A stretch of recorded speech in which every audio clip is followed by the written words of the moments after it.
All right. I'm Mike Benner, Portland Police Bureau Communications Manager. I want to thank you all for being here and also thank you for your flexibility. A lot of moving parts today. Obviously, you're aware that DHS Secretary Kristi Noem is visiting, and that includes a stop over at the ICE facility where earlier today she met with Chief Day along with other law enforcement partners to include OSP Superintendent Casey Cotting as well as Multnomah County Sheriff Nicole Morrissey O'Donnell.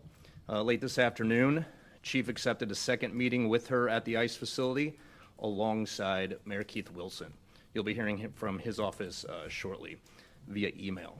Obviously, a lot of public interest about her visit and these meetings, and so we wanted to provide a little context for you. And with that, I'll turn it over to Chief Day. Thanks, Mike. Appreciate it. I get asked almost every day why I came out of retirement for this job, and I will tell you this is one of those days where I ask myself the same thing. It has been quite an experience and an opportunity to fulfill this role on behalf of the City of Portland and the Portland Police Bureau and representing the brave men and women of the Portland Police Bureau who are once again stretched so thin today as we try to manage overall safety and security for all of Portlanders. I'm grateful for the opportunity to have met with the Secretary today. Appreciate having lines of communication. The meeting also included several federal law enforcement officers as well. And I believe that communication is the first step to resolving our differences.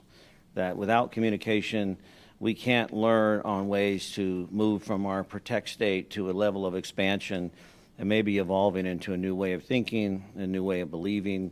And so I will always accept those opportunities regardless of our opinions or backgrounds or beliefs. So I want to thank the Secretary for that time today. We anticipate there may be some more public order events throughout the course of the day. I've been told that we've made one arrest today down near South Waterfront of somebody that was causing a disturbance. I don't know that it was directly related to the South Waterfront event or if it was separate from, but I do know we made one arrest in the area. And I also want to extend a heartfelt thank you to the numerous other agencies that are supporting us today. We have a number of outside agencies that are supporting us from the Tri-County area. And it's not only important to thank them, but I'm also important to recognize what that represents. And that represents a regional response towards public safety that I'm very proud of. We've been working on that for the last couple of years, and to have numerous chiefs and sheriffs reach out and say, hey, how can we help? Should give great encouragement to not just Portlanders, but really to the region as a whole as we work together to really provide an environment of safety and security. So with that, I will try to answer a few questions. Hi, Ariel Yakavasi with Point 6. Good to see you, Chief Day. I'm just curious about what the tone of that meeting was today. I know that it's been much anticipated, especially since you kind of last minute decided to show up. So how did that go? What are the steps moving forward? What was the tone of the meeting?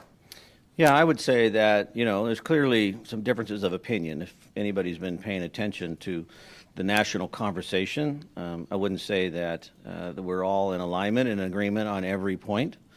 But I can say that, we continue to be professionals and we continue to strive for a shared value of safety. The Secretary obviously and understandably is very concerned for the safety of her employees, her officers, as well as the building itself and the ability for it to function. So we really tried to look for ways and solutions that might allow us to reduce some of the conflict and the dissidents down there in a way that's, primarily for the safety of all. Victor Park with K2 here. So those conversations with her, both of you were at the ICE facility, and what did she see? Because obviously she may have seen videos. What did she see when she was there? Did she address any of that to you? No, you'd have to ask her specifically what she saw. I mean, we have the area right now, as we would do traditionally for any dignitary visit. We have the area cordoned off. So there are people, I've been down there a couple times now. There are some people on Macadam and some of the other side streets. But in regards to what she's actually has seen or been made aware of, I'm not sure. Other outlets and conservative influencers mentioned you looked defeated after the meeting. What's your response to that? I'm 57 years old and I haven't been getting a lot of sleep lately. If people want to suggest that I look defeated, then that's certainly a perception, but the reality is there's a great deal of responsibility that comes with this position. And I do not feel defeated. I'm actually encouraged by the continued opportunity we have as a city to step forward and create a different narrative. And I don't say that lightly because it's not easy. It's not something to throw around. This really needs to be a holistic approach. From the governor, to the mayor, to the county, to the council, to our community, to the police bureau, to regional partners. This really is our time to stand together. And to do that, we're going to have to give a little bit. We're going to have to give a little bit. This attitude of certainty that is binary conversation will not move us forward. The only way that's going to happen is when each of us focus on that shared value of safety and then look for ways to try and find a way to meet in some particular context to make that successful. One quick clarifying thing and then my main question. Mike had said that obviously you had an initial meeting with the secretary, with OSP superintendent and the Multnomah County Sheriff, but you had or are having a meeting with Mayor Wilson and the secretary? Mayor Wilson and I just left the secretary like 15 minutes ago. Okay. Yeah. And then the main question is, you know, one of the partners in that meeting was Federal Protective Service, and you have repeatedly communicated with them, especially since these protests began. And you have conveyed that the Bureau has been able to handle the incidents that are happening at the facility. And again, I wasn't in the building, but the people who were with the secretary, you know, she is saying that I'm going to get you more help, referring to her, to the federal law enforcement there. You know, where is the dissonance there that you feel that they feel like they need more help, but you feel, you know, you're able to handle what's happening? Yeah, so I look at it really from a more holistic point of view, going all the way back to when we first started having disturbances there. And there's no doubt that, particularly in the month of June, significant amount of damage committed against the building and a variety of assaults were committed, and the Portland Police Bureau was engaged and we made a number of arrests. Over the past few months, there's been a significant decrease in that violent activity, which we have focused on. To say that there has been no crime would not be accurate. There are always, you know, potential for different types of crime. Ours is focused on violence and vandalism. As I explained to the secretary today, you know, we're managing an entire city here. And so we prioritize to the best of our ability the resources we have to meet those demands. And frankly, we need more. We need more. And not only do we need more police officers, but we need other areas to support to deal with crime. I think the dissidence is that, you know, certainly over the last 10 days, the energy level has gone up. The amount of conflicting points of view have increased greatly. And this has created an environment that's equally, if not more challenging for us because of the dynamics in the crowd, not just intent against, you know, what was originally the conversation of protest, which was immigration. Chief, were you able to talk to the secretary at all about the impact that the administration's statements have made on what's going on down there? We did mention briefly the importance of our words and our conversations and our statements. And, you know, we're all adults. We all are responsible for what we say and how we say it. It was not good use of our time to determine whether or not the perceptions are accurate. I didn't want to spend a lot of time trying to dive into those kind of specifics. We did speak holistically about the need for a change in the environment and a change in behavior down there, and I'm in agreement with that. And so, you know, I would appreciate the fact that over the last couple of days, I've been speaking regularly with Casey Cotting from the state police, Superintendent Cotting, and other law enforcement leaders trying to think about what that might look like. What could that mean in terms of not only a law enforcement role, but really a community role, as well as a political role, and what that could be. Captain Craig, KGW, did anything you shared with Secretary Noem today seem to open her eyes to, you know, what's happening on the ground now versus maybe the rhetorical descriptions that have been going around in Washington. Did she seem to find new perceptions of the city versus what she may have had leading onto her landing today? Yeah, I can't comment on, what that may have gone on and, perception-wise. This was really a operational focus and operational conversation about the safety for her employees and then also for the role of the police bureau and the state and the region in this area. So I can't really speak to that.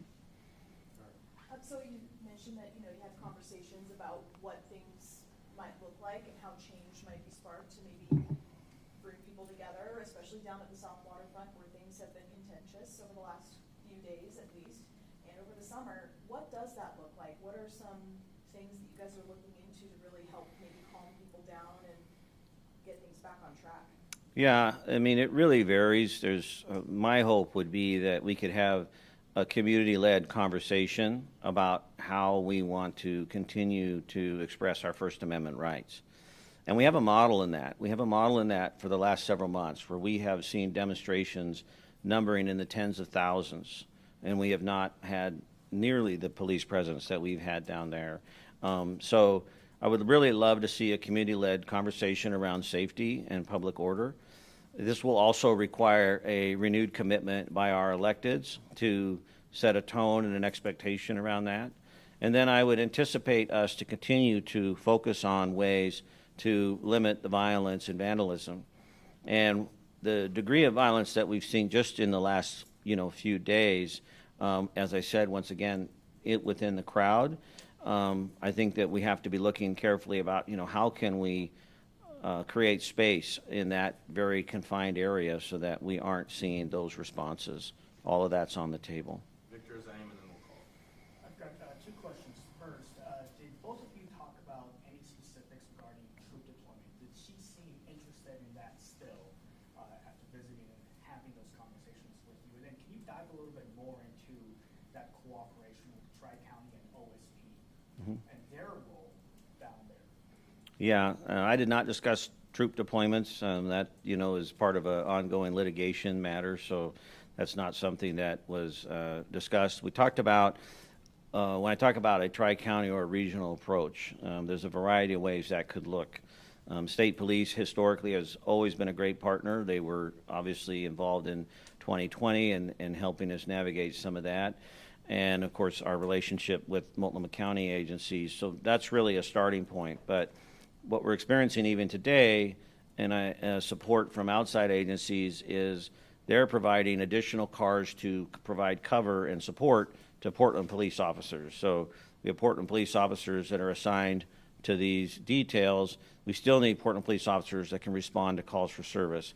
And so outside agencies are providing cover for cars that need that support. So I think, ongoing discussions about that as a region, that if we have to continue to put extra resources in that area. Remember, there's a lot going on in the city today, though. Today's a little bit of a unique day with the anniversary in Israel as well. We've had 2 or 3 other public order events occurring along with the visit. So I would say today is, sort of top of the thermometer as far as resource intensive. My hope is that after the Secretary's visit's over, that we will have a little bit of a roadmap and an ability, both knowing what her expectations are, the mayor and the governor have a conversation with the superintendent, and then be able to put some plans in action. Yeah, Chief, this is more of a logistical question. You had talked about the Secretary's visit, and the area in the South Waterfront is still cordoned off to vehicle and pedestrian traffic.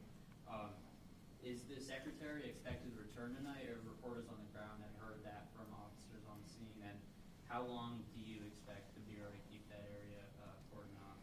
All of that's operational, Zaim. I can't comment on it. I'm not aware of the Secretary's intent in that regard, but I certainly can't comment on it, and she can change that at a moment's notice.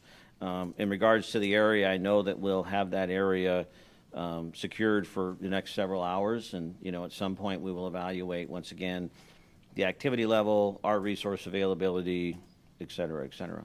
Last question, Catherine. Yeah, so Chief, the Portland Police Bureau has been historically kind of hands-off on its approach when it comes to policing, specifically around the ICE facility. What part of PPB's involvement, in and what's happening on the South Waterfront will change now after your meeting with the Secretary? Yeah, well, I'd like to correct, I don't believe we've been hands-off necessarily. We've made almost 40 arrests since June, so we have been present, we have been engaged. I think a couple of, I would anticipate is, continued outreach as we've been doing. I would like to see the, potential of increased amount of police presence. We've been trying to coordinate that with the federal response because we have differing policies and differing expectations around procedures, so we have to work more closely with them, and I have had those conversations as a result of that today. And then I think we have to look at, the space itself and the uniqueness of that location, and really prioritize safety first, and then from there look at all of the other components, whether it be free speech, whether it be ingress and egress from the facility, whether it be traffic patterns or whatever it might be. We're going to be driven by a key desire and value that we have a responsibility to provide that safety for everyone in the South Waterfront. Thanks, Chief. Thank you very much. I just want to wrap by saying there's been some questions we've gotten about the motorcade support, and what we have done today and what we will do through the duration of her stay here is provide support that's consistent with any dignitary visiting our city. In no way, shape, or form has PPB been involved in any of her transportation through immigration enforcement, which is on social media that she is engaged in some of that, and PPB was not involved, and that's important for everyone to know. Thank you. We can't say. Thank you.